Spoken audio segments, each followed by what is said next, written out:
नमस्कार दोस्तों। आज हम आपके लिए एक बहुत ही खौफनाक कहानी लेकर आ चुके हैं।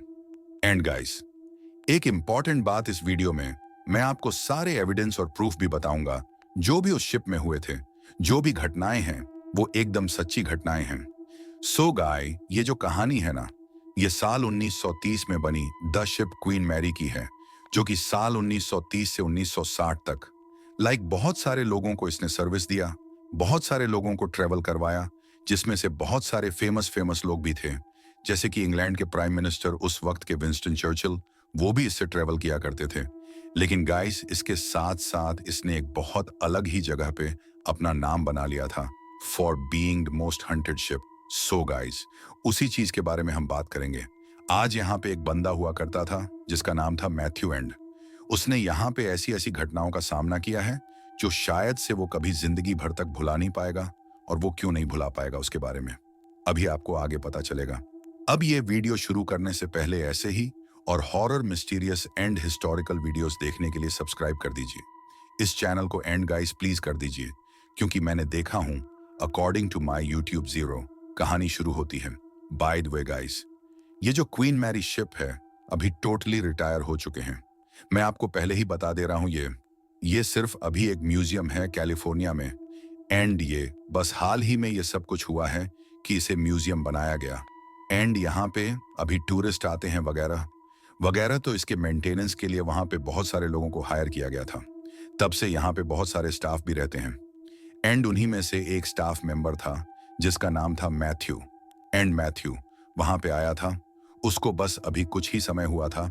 एंड उसकी एंट्री भी वहाँ पे मालूम है कैसे हुई थी, कि एक एम्प्लॉय ने वहाँ से रिजाइन किया। एंड उसका जो रिजाइन करने का कारण था ना, वो भी बहुत ज्यादा शॉकिंग है, आपको आगे जाके पता चलेगा। लेकिन ये चीजें मैथ्यू को नहीं पता थी कि उसने रिजाइन क्यों किया है। एंड गाइज, फिर जब मैथ्यू आया, उसको कुछ भी पता नहीं, एकदम नया नया है उसके लिए सब कुछ। लेकिन फिर भी वहां के मैनेजर ने उसको नाइट शिफ्ट में डाल दिया। वहां पे बहुत सारे लोग होते थे, लेकिन जिस हिस्से में मैथ्यू को काम करने दिया गया था, वहां पे सिर्फ और सिर्फ एक बंदा हुआ करता था। उसका नाम था जॉन गाइज। अभी मैथ्यू की ये पहली रात थी।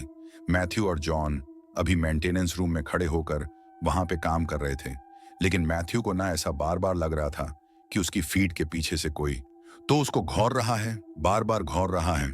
एंड उसकी नजर ना बार बार एक दरवाजे की ओर जा रही थी। उसे ऐसा लग रहा था कि उस दरवाजे की ओर कोई तो खड़ा है एंड उन दोनों को एकदम घौर रहा है, देख रहा है। फिर मैथ्यू को थोड़ा बहुत वियर्ड लगने लगा। उसने बोला कि जॉन, मुझे ऐसा लग रहा है कि वहां पे कोई तो खड़ा है, मुझे अच्छा नहीं लग रहा है। फिर जॉन ने कहा कि देखो मैथ्यू, ये आपकी पहली रात है, इसलिए मैं आपको बता दे रहा हूं कि इस शिप में, इस जहाज में ऐसे कई इलाके हैं जहां पे जाना बिल्कुल मना है। बैंड है, वहां पे हम नहीं जा सकते। और खासकर जब मैं यहाँ पे पहली बार ज्वाइन हुआ, तो मुझे भी ऐसे बहुत सारे एम्प्लॉयज ने बोला था कि यहाँ पे भटकना मत, आधी रात को भटकना बिल्कुल भी मत। ये एक चेतावनी है हमारे तरफ से, पूरी सारे स्टाफ टीम की तरफ से, कि बिल्कुल भी नहीं भटकना। और खासकर दरवाजा नंबर 13 की ओर तो बिल्कुल भी मत बढ़ना, वहां पे कदम भी मत रखना, क्योंकि यहाँ पे कुछ तो ऐसी गलत चीजें हैं जो कि हमको बहुत ज्यादा गहरे सदमे में डाल सकती हैं। फिर मैथ्यू ने बोला, शायद से ये मेरा पहला दिन है, इसके लिए ये सारी एम्प्लॉयज ने कोई लाइक मजाक बनाने का, मेरा कोई तो ऐसा फैसला लिया होगा, इसके लिए ये सब कुछ बोल रहे हैं। लेकिन मैं ये सबको नहीं मानूंगा। एंड मैथ्यू नहीं, सब चीजों को बिल्कुल भी नहीं माना, ये चेतावनी को बिल्कुल भी नहीं लिया। एंड इसी वजह से मैथ्यू बहुत ही जल्द पछताने वाला था। एंड गाइस, पछतावा। फिर कुछ कुछ वक्त बाद वो लोग अपने अपने काम पर लग गए थे। लेकिन अभी ना मैथ्यू को ऐसा लग रहा था कि ये ना बहुत अलग सी बात, अभी उन्होंने मुझे कह दी है कि यहाँ पे कुछ ऐसी वैसी भूत प्रेत आत्माएं वगैरह हैं। लेकिन मैं यह सब कुछ नहीं मानता। फिर उसने सोचा कि क्यों ना ये मेरी पहली रात है, तो मैं जरा एक्सप्लोर करता हूं इस जहाज को। फिर वो निकल गया उस इंजन रूम से बाहर। एंड वो उसी इलाके में था, उसको छोड़ा नहीं था उसने, लेकिन वो उसी इलाके में था, वहीं पे वो घूम रहा था नहीं ना, चीजें देख रहा था। लेकिन अभी ना कुछ देर बाद जब वो वापस आना चाह रहा था इंजन रूम में जहां पे जॉन था, तो उसे वो रास्ता नहीं मिलता है ना। वो मान गया था कि वो रास्ता भटक चुका है। इस जहाज का एंड गाइस, जहाज बहुत बड़े होते हैं, वहां के इंजन रूम्स ऐसे होते हैं कि सब जगह एक जैसे दिखती है, तो इंसान सोच नहीं पाएगा कि कहाँ जा रहा है, कहाँ नहीं जा रहा है। It's very difficult to crack. फिर उसने क्या किया ना, वो उसने मैथ्यू ने जॉन को आवाज लगाना शुरू करी कि मैं यहाँ पे हूँ, मैं यहाँ पे हूँ, तू किधर है, वगैरह वगैरह। लेकिन जॉन ना पलट के जवाब नहीं दे रहा था, जबकि वो एक ही इलाका है। आवाज जा सकती है उसकी तरफ, लेकिन जॉन जवाब नहीं दे रहा था। उसको ऐसा लग रहा था शायद से जॉन मजाक कर रहा है। मेरे साथ ऐसा नहीं हो सकता, वो तो यहीं पे मुझे जवाब क्यों नहीं दे रहा है। वो वापस जवाब देने लग गया, लेकिन अभी ना वो सुन सकता था कि कोई तो कदमों की आवाज आ रही है। मेरे ओर वो इधर उधर मुड़ के देख रहा है, कुछ भी नहीं है। उसको ऐसा लग रहा था कि वो शायद से जॉन ही होगा। ऑफ कोर्स जॉन ही हो सकता है, उसके अलावा इस इलाके में और कोई है ही नहीं। सोगा इस बार ना। मैथ्यू को उसकी खुद के नाम की पुकार सुनाई दी कि किसी ने तो मैथ्यू बोला है। उसने पीछे पलट के देखा, एंड पीछे दरवाजा नंबर 13 था। एंड उस दरवाजे के बीचों बीच एक आदमी खड़ा था, एंड वो देख रहा था उसे। एंड वो जो दरवाजा है ना, वो धीरे धीरे करके बंद हो रहा था। अब इसमें आपको कोई नई बात नहीं लग रही होगी, लेकिन मैं आपको बता दूं कि जो जहाज के दरवाजे होते हैं ना, वो इतने मोटे मोटे होते, इतने बड़े होते हैं, वो किसी भी इंसान को आसानी से कुचल सकता है। वो दरवाजा धीरे धीरे करके बंद हो रहा था। मैथ्यू चिल्लाए जा रहा था उस इंसान को कि वहां से हट जाओ, वरना ये दरवाजा आपको कुचल देगा। वो इंसान नहीं हटा और वो दरवाजा बंद हो गया, और उसके साथ साथ उस इंसान के 2 टुकड़े हो गए। मैथ्यू वहीं पे खड़ा वो सब चीजों को देखकर दंग हो गया था। ये कैसे हो सकता है? फिर वो जो आधी कटी बॉडी थी उस इंसान की, उसने अपनी आंखें खोली, एंड वो मैथ्यू को देखकर हंसने लग गया। मैं मैथ्यू की हालत को देखकर हंसने लग गया था। मैथ्यू को बिलीव नहीं हो रहा था कि ये सब कुछ हो रहा है। उसे ऐसा लग रहा था ये बस मेरा सपना है, लेकिन फिर भी वो वहां से तेजी से भाग गया। गाइज, अभी मैथ्यू भागते हुए उस शिप के बॉयलर रूम तक आ पहुंचा था। एंड वो ना अभी बहुत ज्यादा घबराया हुआ था, क्योंकि उसने अभी जो चीज देखी थी उसे ऐसा लग रहा था कि बहुत ज्यादा अनरियल है। लेकिन वो ना बार बार पीछे की ओर देख रहा था। उसको ऐसा लग रहा था कि वो जो कटी हुई बॉडी है कहीं उसके पीछे पीछे तो नहीं आ रही है। उसको बिल्कुल भी ये सब चीजों के बारे में यकीन नहीं हो रहा था। लेकिन अभी अचानक से ना उसे एक आवाज सुनाई दी, क्योंकि वो ना उस शिप के बॉयलर रूम में था, और वहां पे ना फर्नेस होते हैं जहां पे कि कोयला डाला जाता है।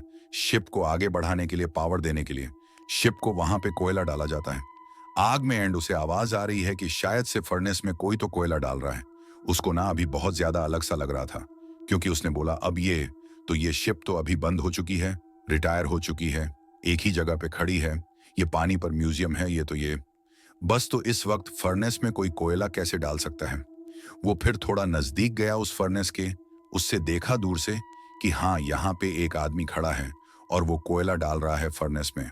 फिर ये उसको रोकने के लिए आवाजें लगाया जा रहा था कि मतलब रुक जाओ, ऐसा कुछ नहीं है, अभी आपको ये सब कुछ करने की जरूरत नहीं, ये सिर्फ एक म्यूजियम है, अभी तो आप इसको ऐसा मत करो। लेकिन फर्नेस की आवाज ही इतनी ज्यादा होती है ना गाइस, की सुनाई नहीं देगा। उस इंसान को, मैथ्यू को, उस इंसान की सिर्फ पीठ दिख रही थी, और फर्नेस में आवाज भी इतनी ज्यादा होती है कि लाइक कुछ सुनाई भी नहीं दे सकता।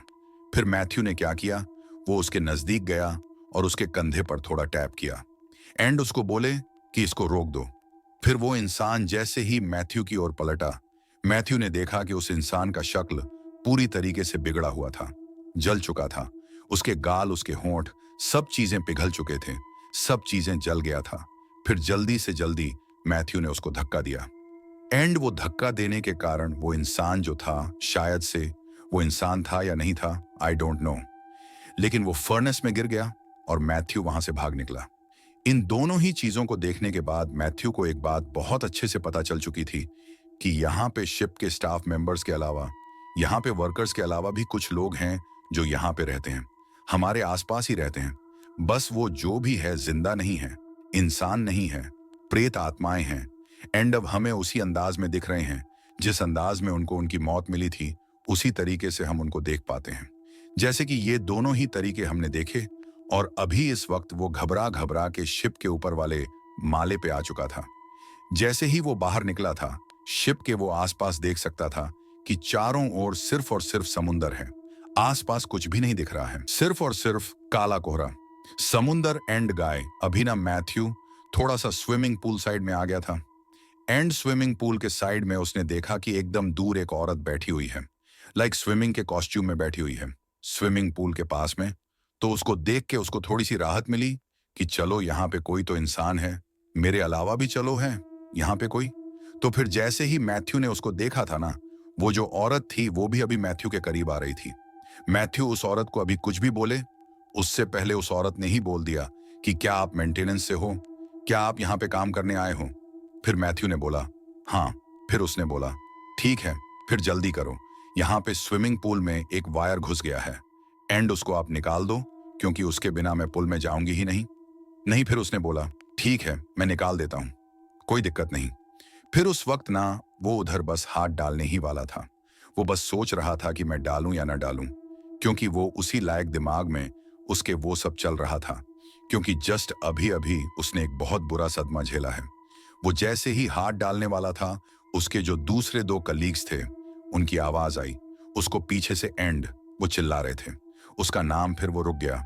फिर उस औरत ने उसको बोला जो भी आए जो भी बोले, किसी पर विश्वास मत करना।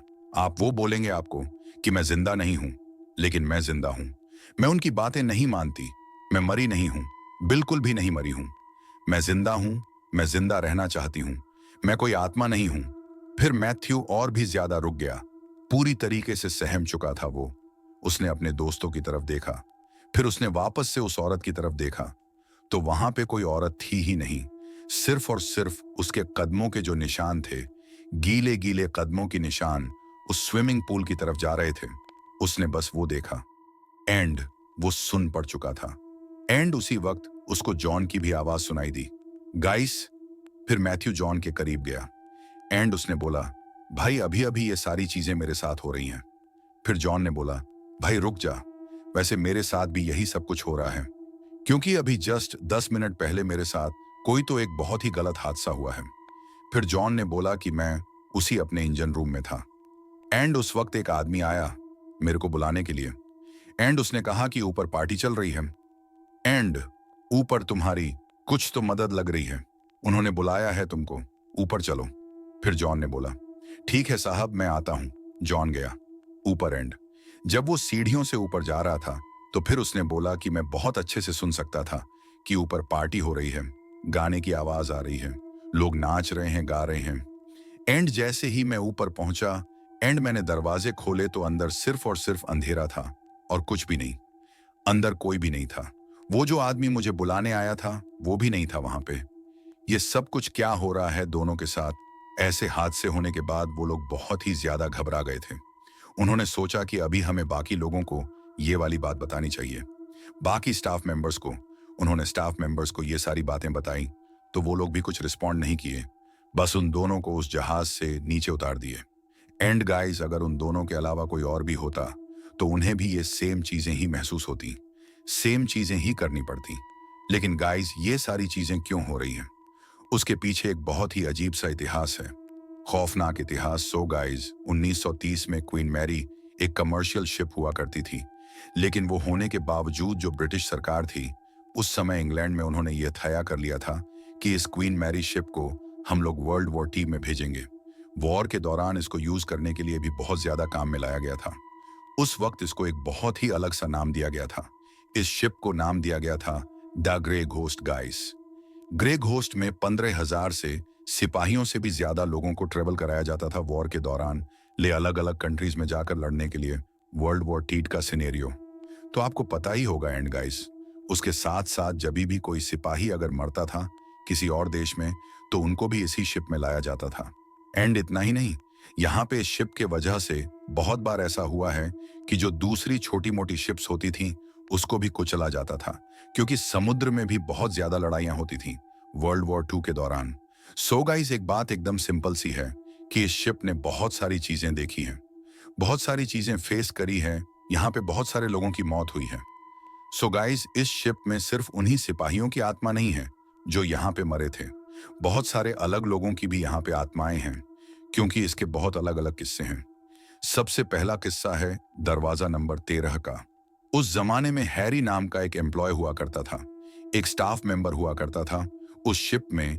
एंड उस वक्त ऐसा बताया जाता है कि उस दरवाजे नंबर 13 के द्वारा हैरी कुचल चुका था, वो आधे आधे टुकड़े में बिखर गया था। वो एंड तब से ऐसा बताया जाता है कि जब भी कोई भी आधी रात में दरवाजा नंबर 13 के आसपास भटकता है या अगर चलता है, वहां से गुजरता भी है, तो उसे हैरी के चीखने चिल्लाने की आवाजें सुनाई देती हैं। और अगर कोई बहुत ज्यादा अगर बदकिस्मत इंसान हो तो उसे हैरी दिख भी जाता है। आधे टुकड़े में बटा हुआ एंड गाय। ये जो दूसरा किस्सा है वो है स्टेट रूम बी 340 का, जहां पे 1948 में एक पैसेंजर की मौत हो गई थी। इस कमरे में एंड ऐसा बताया जाता है कि आधी रात में इस शिप में अगर कोई भी जाता है या फिर अगर कोई भी रुकता है तो ऐसा देखने में मिलता है कि उस इंसान की रूह भटकती तो है वहां पे, लेकिन वो लोगों के ब्लैंकेट को आके छीन है। आधी रात में आप देख सकते हो कि ले कोई तो आता है और आके आपका ब्लैंकेट खींच के चला जाता है, लेकिन वो कोई इंसान नहीं होता, कोई भी दिखता नहीं है, क्योंकि वो उसी इंसान की प्रेतात्मा होती है। एंड गाइस, तीसरा ये जो किस्सा है ये है फर्स्ट क्लास स्विमिंग पूल का। यहाँ पे जैसे मैंने आपको पहले कहानी में बताया कि यहाँ पे एक औरत की आत्मा भटक रही थी, तो वो आत्मा तो भटकती ही है, लेकिन उसके साथ साथ यहाँ पे एक छोटी बच्ची की आत्मा भी भटकती है, जो कि आधी रात में कई लोगों ने देखा है। उसके साथ साथ उस जमाने में जब ये शिप हुआ करती थे, कमल शिप, उस जमाने में एक लाइफगार्ड की भी यहाँ पे मौत हुई थी। एंड ऐसा ना बहुत बार सुनाई देता है कि वो जो लाइफगार्ड की आत्मा है वो सीटी बजा रही है वहां पे, जैसे कि वो आपको कुछ तो करने से रोक रहा है, स्विमिंग पूल में जाने से रोक रहा है। बहुत सारे स्टाफ मेंबर्स कहते हैं इस बारे में आज भी एंड गाय। ये सब के अलावा शिप का boiler room, party hall, VIP reception, ये सारी चीजें भी हंटेड हैं। इसका मतलब अगर आप एक जगह से निकल के दूसरे जगह पे चले भी जाओगे ना, तो वहां पे भी ऐसा कोई लाइक फिक्स नहीं है कि यहाँ पे आपको कोई प्रेत आत्मा नहीं मिलेगी। ये पूरा शिप हंटेड है। आप समझ रहे हो, पूरा का पूरा शिप भूत प्रेतों से भरा हुआ है। एंड गाइस, यही बात अभी तक आपको ऐसी लग रही रहेगी कि मैं शायद हवा में बोल रहा हूं, ये कोई फोक टेल होगी इंटरनेट पे, कोई भी आर्टिकल पढ़ के, या फिर कोई भी प्रूफ नहीं है, कोई एविडेंस नहीं होगा, इसके लिए मैं बता रहा हूं ऐसा नहीं है। बहुत सारे पैरानॉर्मल इन्वेस्टिगेटर्स यहाँ पे जा चुके हैं एंड उनकी बातें सच्ची हैं। उनका प्रूफ मैं अभी आपको दिखाऊंगा। गाइस, एक वीडियो में स्विमिंग पूल के पास एक जैकी नाम के एक प्रेत आत्मा की आवाज सुनाई देती है। दूसरे वीडियो में एक औरत के डांटने की आवाज सुनाई देती है, जैसे वह किसी को डांट रही है। तीसरे वीडियो में एक पैरानॉर्मल इन्वेस्टिगेटर की चीजें गिरने की आवाज सुनाई देती है, जबकि उनके अलावा उस जगह पर कोई ना क्रू मेंबर था ना कोई और था, सिर्फ वो लोग ही थे, फिर भी चीजें गिर रही थी। वहां पर यह कैसे हो सकता है? यानी गाइस, ये जो शिप है ना, ये वाकई में टेढ़ है। मैं आप लोग को बहुत सारे प्रूफ अभी सामने दे चुका हूं, बहुत सारे एविडेंस आपके सामने दे चुका हूं। तो अभी क्या है क्या नहीं है वो अभी आपको खुद को ही डिसाइड करना है, क्योंकि आज भी ऐसे कई लोग हैं जो यली बात मानते ही नहीं कि वो वाला शिप हंटेड है। आज ऐसे कई लोग हैं जो यली बात सुनते ही घबरा जाते हैं कि अरे नहीं नहीं, क्वीन मेरी के बारे में नाम ही मत लो, हम वहां पे बिल्कुल भी जाना पसंद नहीं करेंगे, क्योंकि उन्होंने ऐसी बहुत सारी चीजें देखी हैं, ऐसी बहुत सारी चीजें महसूस करी है। एंड गाय, यही नहीं, वीडियो एविडेंसेस पे अगर आप नहीं मानोगे तो वहां के स्टाफ मेंबर की बातें सुन लो। वहां का स्टाफ मेंबर आज भी बात कहते हैं कि सुबह सुबह 5:30 पर वहां पे एक इंसान आ जाता है जो कि एक बस किसी को घरता है एंड बाद में अदृश्य हो जाता है। एंड अगर जो चीज अदृश्य हो सकती है वो तो आपको भी पता होगा कि वह इंसान नहीं हो सकता, कोई प्रेत ही हो सकता है। क्योंकि गाइस, मैं आपको एक बात कहता हूं कि चाहे ये सब चीजें सिर्फ एक कहानी हो, एक फोक टेल हो, भूत प्रेत में मानो ना मानो, ऐसा हो सकता है कि मत मानो, लेकिन हो सकता है कि आज भी वो जो चीज है आपके इर्द गिर्द में ही हो। अभी आप बैठ के जो वीडियो देख रहे हो सकता है कि अभी भी कोई ना कोई प्रेत आत्मा आपके बगल में ही बैठे हो, आपको देख के मुस्कुरा रहे हो। तो दोस्तों, ये थी आज की डरावनी कहानी। अगर आपको ये कहानी पसंद आई तो लाइक और शेयर करना न भूलें। ऐसी ही और भी खौफनाक कहानियों के लिए हमारे चैनल को सब्सक्राइब करें और घंटी के आइकन को दबाएं, ताकि आप हमारी नई कहानियों को सबसे पहले देख सकें। अपनी राय नीचे कमेंट में जरूर बताएं। मिलते हैं अगली कहानी में, तब तक के लिए सावधान रहें और सुरक्षित रहें।